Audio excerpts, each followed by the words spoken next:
जय हिंद दोस्तों। IAS academy 97-96 में आपका स्वागत है। दोस्तों आज हम देखेंगे बस्ती, जो हमारे आर्थिक और मानव और आर्थिक भूगोल का जो हमारा चैप्टर नंबर 4 है, उसका एक चैप्टर है जो बस्ती के नाम से है। उसको देखेंगे, अंग्रेजी में सेटलमेंट कहते हैं। आइए देखते हैं कि एक स्थान जो साधारणतया और अस्थायी रूप से, उसे मानव बस्ती कहते हैं। एक स्थान जो असाधारणतया रूप से या अस्थायी रूप से जिससे विकसित किया जाता है, बनाया जाता है, उसको मानव बस्ती कहते हैं। जिसको एक स्थान से दूसरे स्थान तक स्थानांतरित किया जाता है, उसे मानव बस्ती कहते हैं। मानव आबादी का अर्थ है किसी भी आकार के आवासों के समूह को मानव बस्ती कहते हैं। अब देखिए, इसी को अंग्रेजी में कई नाम से जाना जाता है। टाइप्स ऑफ सेटलमेंट देखते हैं। टाइप ऑफ सेटलमेंट देखिए, पहला तो टेम्परेरी सेटलमेंट्स होता है और एक परमानेंट सेटलमेंट होता है। ठीक, टेम्परेरी मतलब ये होता है कि जिसको हम एक स्थान से दूसरे स्थान पे तुरंत हटा लें। ठीक, और देखिए जो परमानेंट होता है उसमें भी कुछ ऐसे होते हैं जो गांव में, शहर में, सिटी में, विलेज में, इस तरह और स्मॉल मार्केट के साइड में बनाया जाता है। जैसे देखिए, जो परमानेंट है ये दो प्रकार का होता है। एक रूरल सेटलमेंट्स होता है और एक अर्बन सेटलमेंट्स होता है। ठीक, अब जो अर्बन सेटलमेंट्स होता है इसमें भी ये तीन प्रकार के होते हैं। लार्जर इंडस्ट्रियल टाउन के पास होता है और एक सिटी होता है, मेन सिटी जो होता है। और देखिए, ये जो मेन सिटी के जस्ट बगल में आसपास भी इसको लार्जेस्ट इंडस्ट्रियल टाउन बनाया जाता है। वहीं कॉन्फ्रेशन एंड कैपिटल सिटीज बनाया जाता है। और उसके बाद देखते हैं कि रूरल जो सेटलमेंट जो है, कंट्री साइड जो है, इसको देखिए आइसोलेट बिल्डिंग बनाया जाता है और हेमलेट की तरह इससे बनाया जाता है। हेमलेट इस तरह करके इससे बनाया जाता है। अंदर जाने के लिए यहाँ से रास्ता होता है। विलेज होता है, इसको बसाया जाता है। स्मॉल मार्केट जो होता है विलेज के पास में होता है, और इसके पास में जो टाउन बनाया जाता है स्मॉल मार्केट के, उसी को इस टाइप, ये सब इन्हीं समूह को मिला करके हम क्या कहते हैं, इन सबों को मिलाकर क्या कहते हैं, टाइप्स ऑफ सेटलमेंट कहते हैं। उसके बाद देखते हैं कि कुछ बस्तियाँ अस्थायी हो सकती हैं, जिनसे निवास कुछ समय के लिए ही किया जाता है। जैसे कि ऋतु एक मौसम विशेष में बनाया जाता है। जैसे ऋतु में बनाया जाता है अलग, और गर्मी जैसे आती है उसको अलग, और ठंडी में अलग, बरसात में अलग, ऐसे ऐसे ऋतु परिवर्तन जैसे जैसे होता है उसको अलग अलग तरीके से बनाया जाता है। यह सभी स्वीकार करते हैं कि बस्तियों में नगरीय और ग्रामीण आधार पर भेदभाव होता है। ये सभी लोग स्वीकार करते हैं कि नगरीय और ग्रामीण भेदभाव इसके आधार पर बस्तियों पे किया जाता है। परंतु हम इसको ग्राम कहें एवं इसको नगर कहें, या इस पर कोई मत नहीं है, या इस पर कोई भी अभी तक कोई मत नहीं दिया गया है कि इसको हम क्या कहें बस्ती को। ठीक, जनसंख्या इसका एक मापदंड हो सकता है। जो जनसंख्या है इसका मापदंड हो सकता है, पर यह सर्वव्यापी मापदंड नहीं हो सकता है। ठीक, यह सर्वव्यापी मापदंड नहीं हो सकता है। क्यों नहीं हो सकता है? क्योंकि भारत और चीन में जो घनी आबादी वाले देश हैं, उनमें ऐसे ग्राम हैं जिनकी जनसंख्या पश्चिमी यूरोप एवं संयुक्त राज्य अमेरिका के नगरों से भी अधिक है। इसलिए यह अभी तक तय नहीं है। ठीक, अलग अलग मत है इनका कि नगर कहें ग्रामीण कहें, इसको इन बस्तियों को नगर कहें ग्रामीण कहें, इसमें बड़ा रुझान चल रहा है अभी देखिए, ग्रामीण बस्ती क्या होती है, उसको कुछ पहचानने का जो तरीका उसको देखिए। ग्रामीण बस्ती कृषि भूमि से ज़्यादा जुड़ाव रखते हैं। जो ग्रामीण बस्ती होती हैं, जो गांव में लोग बसते हैं, वो ज़्यादातर कृषि करते हैं, यानी कि फसल उगाते हैं, उसमें काम करते हैं अपने खेतों में। या वही उन लोगों का पैसा कमाने का जरिया और उसमें अपने जीवन को व्यतीत करने का जरिया होता है वह।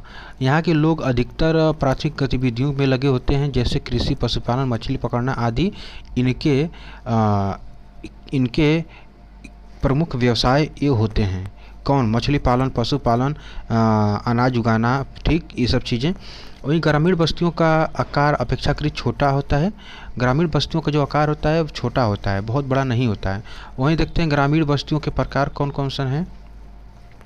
ग्रामीण बस्तियों के प्रकार देखते हैं तो कृषि या अन्य प्राथमिक गतिविधियों में विशेषज्ञता वाली जो छोटी बस्तियाँ होती हैं, उन्हें गांव कहते हैं।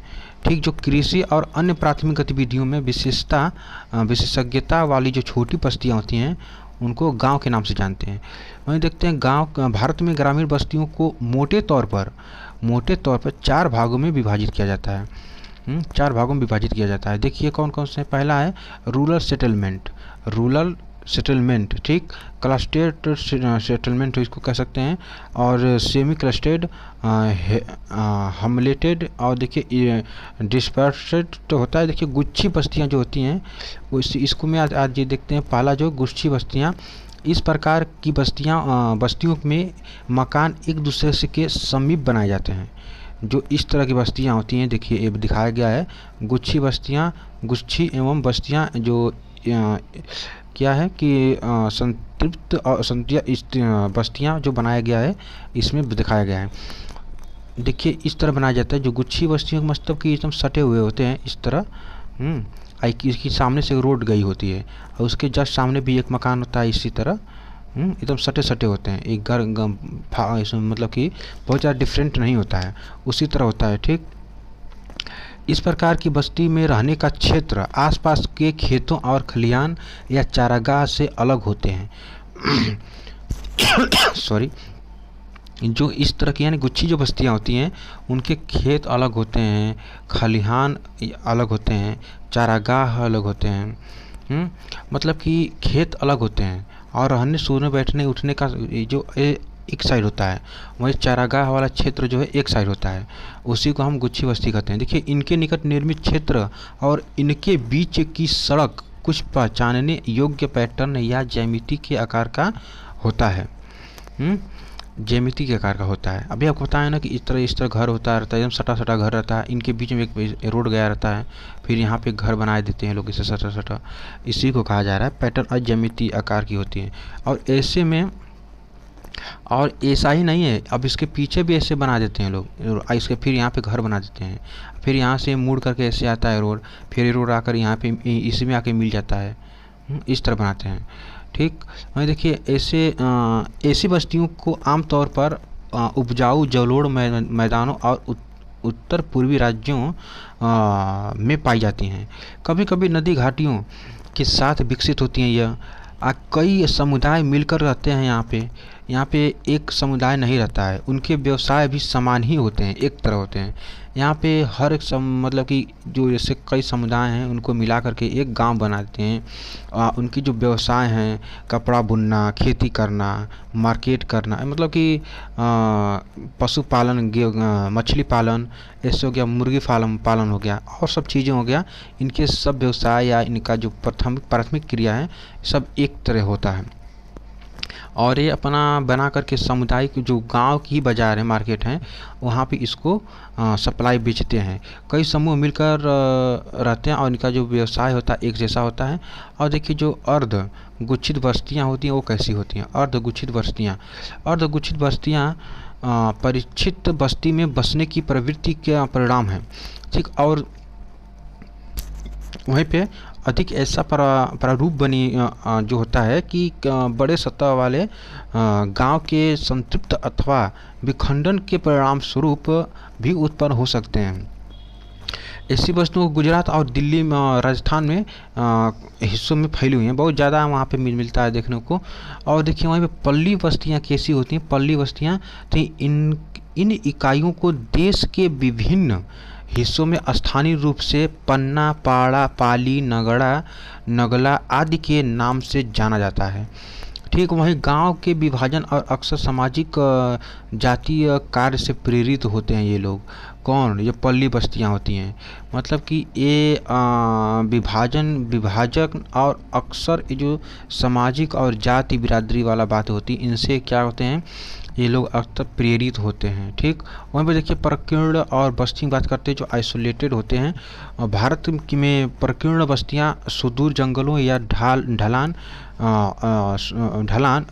के ऊपर या खेतों या चारा गांवों के साथ छोटी पहाड़ियों पर अलग अलग झोपड़ियों के रूप में बसती हैं। वहीं मेघालय में जो मेघालय और उत्तराखंड, हिमाचल और केरल के कई क्षेत्र जो हैं इस प्रकार की बस्तियां बना करके वहाँ के लोग निवास करते हैं। एक संस्कृत आकृति जैसे पूजा स्थल अथवा बाजार बस्तियां को एक दूसरे से मिलाकर रखता है। ठीक, जो सांस्कृतिक आकृति है और जैसे पूजा स्थल और बाजार बस्तियां, ये सब एक दूसरे को आकर्षित रखता है। उसी तरह देखते हैं कि ग्रामीण बस्तियों की स्थिति को प्रभावित करने वाले जो कारक क्या क्या हैं। पहले तो भूमि। मनुष्य उस जगह का चुनाव करता है जहाँ की भूमि कृषि के लिए उपजाऊ और उपयुक्त और उपजाऊ हो, ताकि हम खेती कर सकें। ठीक, वहीं उच्च भूमि की बात करते हैं तो मानव अपने निवास हेतु, अपने रहने के लिए उच्च क्षेत्रों को इसलिए चुनता है क्योंकि वहाँ पे जब बाढ़ आता है तो बाढ़ से प्रभावित न हो, उससे क्षति उसका कुछ न हो, उससे वो बच सके, बाढ़ से बच सके, जान और माल का नुकसान खतरा न हो। ठीक, वही सुरक्षा की बात करते हैं तो सुरक्षा के रूप से भी वो इस तरह के प्रभावित करती है उनको क्षेत्र जहाँ पे वो लोग निवास कर सकते हैं। जैसे राजनीतिक अस्थिरता, युद्ध, पड़ोसी समूहों के या पड़ोसी देशों के उपद्रवी होने की स्थिति में गांव को सुरक्षात्मक पहाड़ियों और एवं द्वीपों को पर बसाया जाता है, इसीलिए ताकि वो सुरक्षित वहाँ पे बैठे रहें, बने रहें, उनको कोई प्रॉब्लम दिक्कत न हो। देखिए, नियोजित बस्तियों की बात अगर करते हैं तो इस प्रकार की जो बस्तियां होती हैं सरकार द्वारा बसाई जाती हैं। ग्राम, जैसे अभी देखिए हमारे अरुणाचल प्रदेश के पास में चाइना ने अभी गांव बसाया हुआ है, उसी तरह इस तरह सरकार बसाया हुआ है। उसी तरह जब सरकार बसाती है तो उसको हम नियोजित बस्ती कहते हैं। ठीक, ग्रामीण वासियों द्वारा जिन बस्तियों की स्थित का चयन नहीं किया जाता है, सरकार द्वारा अधिग्रहित की गई ऐसी भूमि पर निवासियों को सभी प्रकार की सुविधाएं जैसे अवसंरचना आदि उपलब्ध, पानी हो गया, उनको नहाने, बैठने, ओने, सुतने, हर चीज़ का जो व्यवस्था होता है इस सब चीज़ का उपलब्धता करा कर के बस्तियों का विकसित किया जाता है सरकार द्वारा। इथोपिया में सरकार द्वारा ग्रामीण वितरण योजना के और भारत में इंदिरा गांधी नहर के क्षेत्र में नारी बस्तियों जो होती हैं इनका विकास और इनके उदाहरण के ये सब उदाहरण हैं। इसके नियोजित बस्तियों के ये उदाहरण हैं जो इथोपिया में सरकार द्वारा बसाई गई बस्ती थी, उनको एक वितरण योजना के तहत को बसाई गई थी। वहीं और भारत सरकार द्वारा इंदिरा गांधी नहर के क्षेत्र में नारी बस्तियों का विकास किया था। ये सब एग्जाम्पल हैं किसके, नियोजित बस्ती के। वहीं जल आपूर्ति की बात करते हैं तो साधारणतया ग्रामीण बस्तियों जल स्रोतों जैसी नदियाँ, झीलें, झरने इत्यादि के समीप स्थित होती हैं। ठीक, जहाँ पर जल आसानी से उपलब्ध हो सके।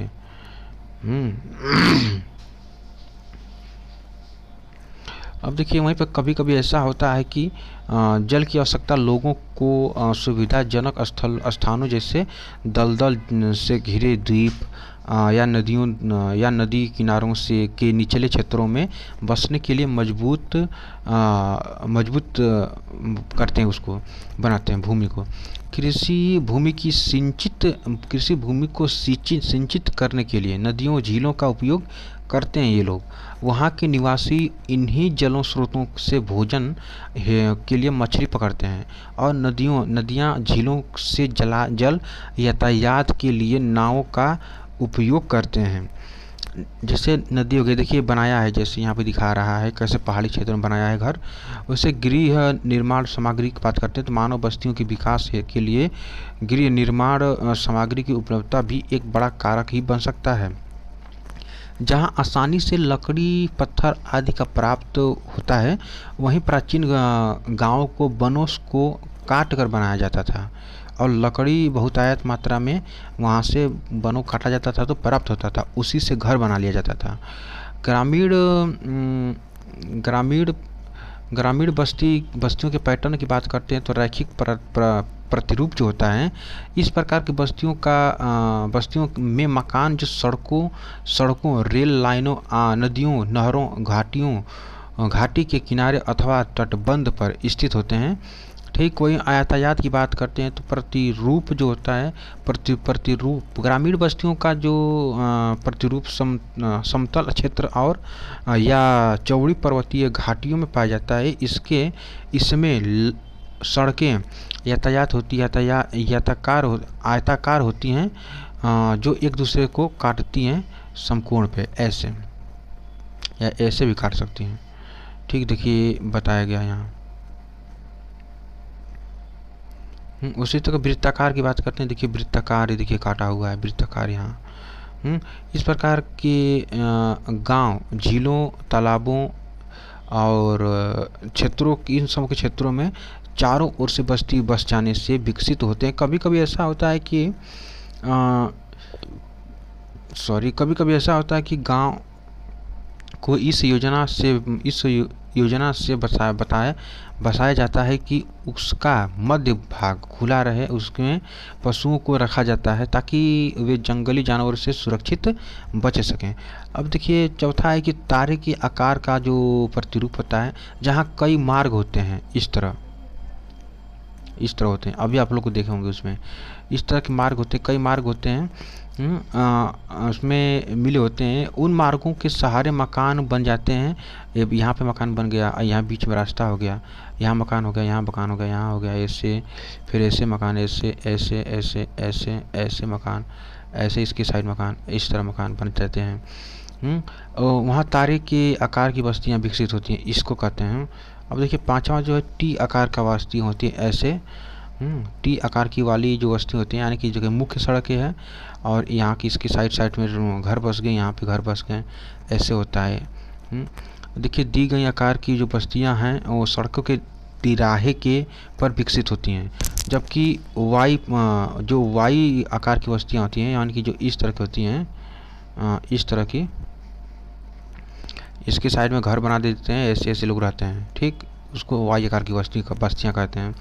उन क्षेत्रों में पाई जाती हैं जहाँ पर दो मार्ग आकर के तीसरे मार्ग से मिलते हैं। क्रॉस आकार की जो बस्तियाँ होती हैं, चौराहे, यानी कि जो इस तरह की सीधे बनती हैं, चौराहे होती हैं, वहाँ पर बसने वाली जो गतिविधि जो है चौराहे के चारों ओर दिशा से में प्रारंभ होती हैं। देखिए दोहरे की बात करते हैं अगर हम, दोहरे ग्राम के, तो नदी पर पुल बनाया जाता है और फेरी के दोनों ओर, और इन बस्तियों को विकसित किया जाता है। उसी तरह है। अब देखिए ग्रामीण बस्तियों का जो समस्या है उसकी बात करते हैं अगर हम, तो विकसित देशों में ग्रामीण बस्तियां बड़ी संख्या में हैं। जो विकासशील देश हैं वहाँ पे ग्रामीण बस्तियां बड़ी संख्या में हैं। इनमें आधारभूत ढांचे की भी कमी होती है। योजनाकारों के लिए एक बड़ी चुनौती और अवसर प्रदान करती है कि वो इसको विकसित करें। विकासशील देशों में ग्रामीण बस्तियों में पानी की आपूर्ति पर्याप्त मात्रा में नहीं होती है। गांव विशेष करके पहाड़ी या शुष्क क्षेत्रों में लोगों के पीने के लिए पानी लाने के लिए लंबी दूरी तय करनी पड़ती है। इन क्षेत्रों में जल जनित रोग जैसे हैजा, पीलिया एक आम समस्या होती है। ठीक, और देखिए जो दक्षिण एशियाई के देश हैं हमेशा सूखे और बाढ़ की स्थिति से सामना बेचारा करते रहते हैं, वहाँ पे बहुत प्रॉब्लम होती है। ठीक, सिंचाई की बात करते हैं। सिंचाई के अभाव में फसल की खेती क्रम भी प्रभावित होती है, जो फसल खेती है प्रभावित होती है। वहीं शौचालय की बात करते हैं। शौचालय या कचरा निपटान का नियंत्रण न होने से स्वास्थ्य संबंधी समस्याएं उत्पन्न हमेशा होती रहती हैं वहाँ पे। वहीं बिना संपर्क वाली सड़कें, आधुनिक संचार नेटवर्क की कमी अधिक समस्या पैदा करती हैं। ये सब बरसात के मौसम में तो लगभग बस्तियों में संपर्क टूट जाता है। आपातकालीन सेवाएं प्रदान करने के लिए बहुत कठिनाई होती है। इनको सरकार को बहुत दिक्कत का सामना करना पड़ता है, और जो वहाँ पे लोग रहते हैं उनको तो और दिक्कत का सामना करना पड़ता है, क्योंकि एक स्थान से दूसरे स्थान पर स्थानांतरित होना पड़ता है, अपना घर मकान उसको स्टॉप छोड़ करके। वहीं बहुत बड़ी ग्रामीण आबादी के लिए पर्याप्त स्वास्थ्य और शैक्षिक बुनियादी ढांचा का उपलब्ध कराना भी मुश्किल पड़ जाता है। वहीं देखते हैं कि ग्रामीण शहरी नगरीय बस्ती की बात करते हैं अगर हम, तो नगरीय क्षेत्रों की परिभाषा एक देश से दूसरे देश के विभिन्न होता है। अलग अलग देश में अलग अलग परिभाषाएं दी जाती हैं नगरीय क्षेत्र की। शहर की बात करते हैं, अगर शहरी बस्ती की बात करते हैं, आमतौर पर ग्रामीण बस्तियों की तुलना में सघन और आकार में बड़ी होती हैं। यहाँ के जो लोग होते हैं, यहाँ के लोग विभिन्न प्रकार के आर्थिक और प्रशासनिक कार्यों में लगे हुए होते हैं। ठीक, शहरी बस्तियों के निम्नलिखित रूप में वर्गीकृत किया जाता है। वहीं पे इनको देखते हैं किया जाता है। तो क्लासिफिकेशन ऑफ अर्बन सेटलमेंट जो होता है वह ऑन बेसिक ऑफ फेज में होता है, ऑन बेसिक ऑफ पॉपुलेशन में होता है, on basic of foundation function में होता है, फंक्शंस में होता है, ऑन बेसिक ऑफ फॉर्म में होता है। ठीक, वहीं भारत में लगभग लाख, इकाई, दहाई, सैकड़ा, हज़ार, 10,000, लाख, 1 लाख और उससे भी अधिक आबादी वाले कस्बों को शहर कहा जा रहा है इस समय। अब देखिए, जो अवधि एज के आधार की बात करते हैं इसके, तो कई भारतीय शहर हजारों साल पुराने हैं। कई जो भारत के जो कुछ शहर हैं जो हजारों साल पुराने हैं और शहर धार्मिक और सांस्कृतिक केंद्र के रूप में विकसित हैं। प्राचीन नगर की बात करते हैं, उदाहरण के लिए वाराणसी, प्रयागराज, मदुरई, पटना। प्राचीन में जो पाटलिपुत्र था जो पटना को कहा जाता था, ये सब पुराने शहर हैं। वहीं मध्यकालीन की बात करते हैं तो 14 शहर जो मध्यकालीन युगीन राज्यों में विकसित किए गए थे। ठीक उसी समय, अब तो सोचिए आप, उदाहरण के लिए लखनऊ, आगरा, हैदराबाद है। ये भारत में ब्रिटिश और अन्य यूरोपीय शक्तियों द्वारा विकसित और स्वतंत्रता के बाद स्थापित शहर हैं जो मध्यकालीन में आते हैं, मध्यकालीन नगर में आते हैं। यूरोपीय लोगों ने अपने तटीय बंदरगाह पर प्रशासनिक केंद्र और हिट स्टेशन विकसित किए हैं, जिनमें से सूरत, बॉम्बे, दमन, गोवा, दीव, पांडिचेरी जैसे शहर को बंदरगाह के तट पर, शिमला, मसूरी, डलहौजी शामिल किया। वही स्वतंत्रता के बाद की बात करते हैं अगर हम, तो शहरों को प्रशासनिक मुख्यालय जैसे चंडीगढ़, भुवनेश्वर, गांधीनगर से जोड़ करके इसको बनाया गया।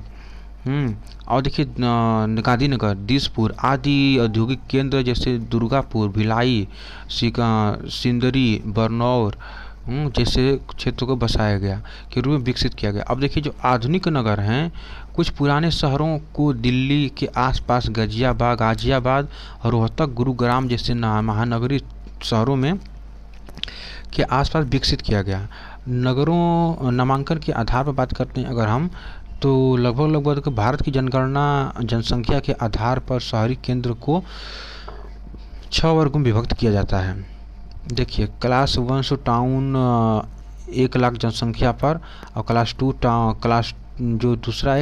टाउन्स 50,000 से 99,999 जनसंख्या पर, और तीसरा है क्लास 3 टाउन्स 20,000 से 49,999 जनसंख्या पर। वहीं चौथा है क्लास 4 टाउन्स जो 10,000 से 19,999 जनसंख्या पर। वहीं पाँचवा जो है क्लास 5 टाउन्स जो 5,000 से 9,999 जनसंख्या पर। छठवां है क्लास 6 जो है टाउन जो बनाया जाता है वह 5,000 जनसंख्या पर बनाया जाता है। देखिए, क्लास 1 जो इसमें विस्तार किया गया है कि शहरों के कुल शहरी आबादी लगभग 60% होना चाहिए। शहरों में कुल शहरी आबादी जो है 60% होना चाहिए, तब उसको हम क्लास 1 में जनसंख्या में माना जाता है, यानी कि शहरी क्षेत्र में माना जाता है। वहीं 1 से 5 मिलियन के बीच आबादी वाले शहर को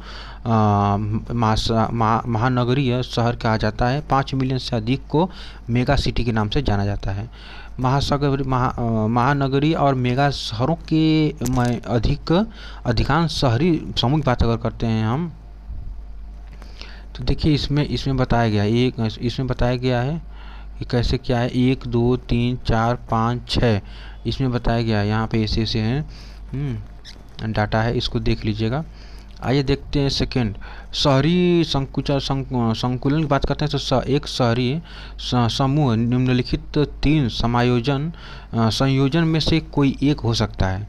पहला कि एक शहर और उनके आसपास का शहरी विस्तारित क्षेत्र हो सकता है। वहीं दूसरा दो या अधिक सन्निहित नगरों के साथ उनके विस्तारित क्षेत्र के बिना हो सकता है। तीसरा है कि एक शहर और एक से अधिक सीमावर्ती क्षेत्र एक साथ मिलकर एक विशाल क्षेत्र का निर्माण करते हैं। वहीं कार्य विधि के आधार बात करते हैं तो वहाँ पे भी बटते हैं। यहाँ पे प्रशासनिक के शहर के आसान बात करते हैं तो ऐसे शहर जहाँ पर प्रशासनिक मुख्यालय होते हैं जैसे चंडीगढ़, दिल्ली, भोपाल, सिंगापुर, गुवाहाटी, इम्फाल, श्रीनगर, गांधीनगर, जयपुर, चेन्नई आदि शहर हैं। औद्योगिक क्षेत्र की बात करते हैं तो जैसे इन शहरों में अत्यधिक औद्योगिक गतिविधियाँ होती है जैसे मुंबई, सलेम, कोयम्बटूर, मोदीनगर, जमशेदपुर, हुगली और भीलपुर है। वहीं परिवहन शहर की बात करते हैं तो इसका मुख्य रूप से निर्यात और आयात गतिविधियों के संलग्न होते हैं। ये जैसे हो गया कांडला, कोचिन, कोझिकोड, विशाखापट्टनम आदि होते हैं। ये सब अंतर्देशीय परिवहन के हब हैं जैसे कि आगरा, धुलिया, मुगलसराय, इटारसी, कटनी जैसे शहर आदि हो सकते हैं। अब देखिए खनन शहर की बात अगर करते हैं तो खनन शहर भी होते हैं जो शहर खनिज समृद्ध क्षेत्रों में होते हैं जैसे रानीगंज झरिया हो गया, डिगबोई हो गया, अंकलेश्वर हो गया, सिंगरौली हो गया आदि जैसे विकास शहर हैं। ये सब खनन क्षेत्र हो गए। वहीं छावनी की बात करते हैं तो जहाँ पे शहर अम्बाला, महू, बबीना, जालंधर, उधमपुर आदि जैसे सैन्य जगह हैं जैसे जहाँ पे सेना रहती है उसको हम छावनी कहते हैं। शैक्षिक क्षेत्र की बात अगर करते हैं जहाँ पे शिक्षा के केंद्र के रूप में आरंभ होने वाली कुछ कस्बे रुकड़ी, वाराणसी, अलीगढ़, इलाहाबाद, पिलानी जैसे शहर हो गए, पटना हो गया बिहार का। उसी तरह दक्षिण भारत में चले जाइए तो और सब शहर हैं वहाँ के भी। धार्मिक और सांस्कृतिक शहर की बात अगर करते हैं धार्मिक और सांस्कृतिक शहर की बात करते हैं तो वाराणसी, मथुरा, अमृतसर, मदुरई, पुरी, अजमेर, इलाहाबाद, पुष्कर, तिरुवनंतपुरम, कुएंसा, हरिद्वार, जैन जैसे धार्मिक और सांस्कृतिक शहर ये सब हैं। वहीं हम बात करते हैं पर्यटक नगर की तो नैनीताल, मसूरी, शिमला, चंडीगढ़, जोधपुर, जैसलमेर, उधम मंडल और ऊटी जैसे जहाँ पे माउंट आबू ये सब पर्यटन क्षेत्र। उप शहरी क्षेत्र की बात अगर करते हैं हम तो बेहतर जीवन की तलाश में शहर से बाहर स्वच्छता वाले क्षेत्रों में जाना तथा भीड़ भाड़ वाले शहरी क्षेत्रों से दूर बसना वर्तमान समय में लोगों को एक नई प्रवृत्ति हो गई है। जब से कोरोना आया है तब से तो और लोग शहर से गांव की तरफ या शांति माहौल की तरफ वहाँ पे भाग रहे हैं जहाँ पे लोग बहुत कम निवास करते हैं, वहाँ पे लोग भाग रहे हैं। महत्वपूर्ण उपनगर प्रमुख शहरों की जो आसपास विकसित होते हैं और उपनगरों के में हर रोज हजारों लोग अपने घरों से शहर में स्थित अपने कार्यस्थलों पर जाते हैं। मतलब कि लोग गांव में रहते हैं और गांव से शहर की तरफ काम करने जाते हैं। मतलब अपने डेली जाते हैं उनको बताया जा रहा है। वहीं पे देखते हैं कि आकृति के आधार पर बात करते हैं तो एक शहरी बस्ती रेखीय, चौकोर, अर्धचंद्राकार हो सकती है। वास्तव में इमारतों और अन्य संरचनाओं की वास्तुकला और शैली का रूप बात करते हैं तो ऐतिहासिक और सांस्कृतिक परंपराओं के परिणाम हो सकते हैं। या विकसित और विकासशील शहरों की बात अगर करें दोस्तों तो इसमें रोजाना जो होता है कि हमारा जो योजना और विकास में चिन्हित तंत्रों को दर्शाया जाता है। जबकि विकसित देशों में अधिकांश शहरों की जो योजना बनाई जाती है वह विकासशील देशों की अधिकांश शहरी बस्तियां नियमित आकार के रूप में ऐतिहासिक रूप से विकसित हुई होती हैं। उदाहरण के लिए चंडीगढ़ हमारा हो गया और कैनबरा हो गया योजनाबद्ध शहर हैं। ये सब भारत में छोटे छोटे शहर ऐतिहासिक के रूप में बड़े शहरी क्षेत्रों में विकसित हुए हैं। उसी तरह आगे देखते हैं कि आगे इसमें बताया जा रहा है कि अबीस अबाबा द मतलब कि द न्यू फ्लावर, यानी कि जो इथोपिया की राजधानी अबाबा का नाम है। जैसे कि एक नाम से संकेत होता है, मिलता है कि अदिस न्यूज अबाबा फ्लावर, एक नया शहर। ठीक, जैसे कि इसमें 1878 में इसको स्थापित किया गया था, 1878 में। वहीं पूरी शहर पर पहाड़ी घाटी स्थलाकृति पर स्थित हैं। जो सड़क पैटर्न की बात करते हैं दोस्तों, तो स्थानीय स्थलाकृति के प्रभाव को दर्शाता है। सरकार के मुख्यालय पियाजा, आरात और आमो किला राउंड अबाउट से शहरों सड़कें निकलती हैं, और मेकल्टों में बाजार हैं जो समय के साथ बढ़ते हैं गए हैं, और जिनसे काहिरा और जोहानबर्ग के बीच में सबसे बड़ा बाजार माना जाता है। वहीं एक बहुसंख्यक वहीं संकाय विश्वविद्यालय, एक मेडिकल कॉलेज और कई अच्छे स्कूल जो हैं वो यहाँ पर हैं, अबी बाबा के शैक्षिक केंद्र बन चुके हैं। वहीं बात करते हैं कि इसी की तो जिबूती आदिस बाबा अबाबा रेल मार्ग का टर्मिनल स्टेशन भी यहाँ पे है। शहरी अपनी बहुआयामी प्राकृतिक इथोपिया केंद्र के रूप में स्थित एक बड़ा डोनल केंद्र होने का कारण तेजी से विकास हुआ है इसका। ठीक, ये देखिए अबी बाबा का जो क्षेत्र है यहाँ पे दर्शाया गया है। देखिए इसको विकसित किया गया है। कैनबरा की बात करते हैं तो कैनबरा अमेरिकी वास्तुकार जो वाल्टर वर्नी ग्रिफिन द्वारा कैनबरा को 1912 में ऑस्ट्रेलिया की राजधानी के रूप में योजनाबद्ध किया गया था। उन्होंने लगभग 25,000 लोगों के लिए परिदृश्य की प्राकृतिक विशेषताओं को ध्यान में रखते हुए इस शहर की परिकल्पना की थी।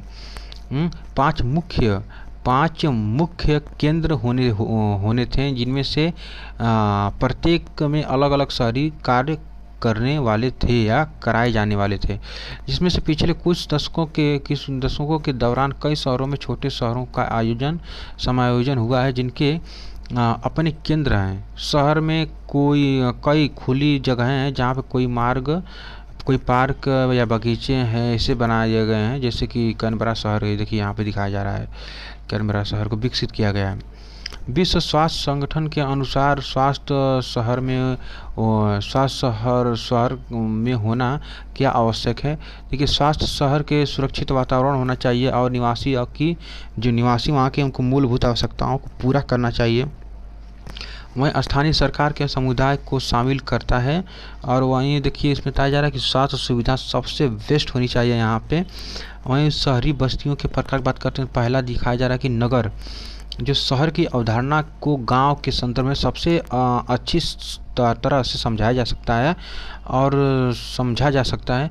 देखिए जनसंख्या जो आकार का एकमात्र मापदंड नहीं है, जो कस्बों और गांवों के बीच कार्यात्मक विरोधाभास हमेशा स्पष्ट नहीं हो सकता है।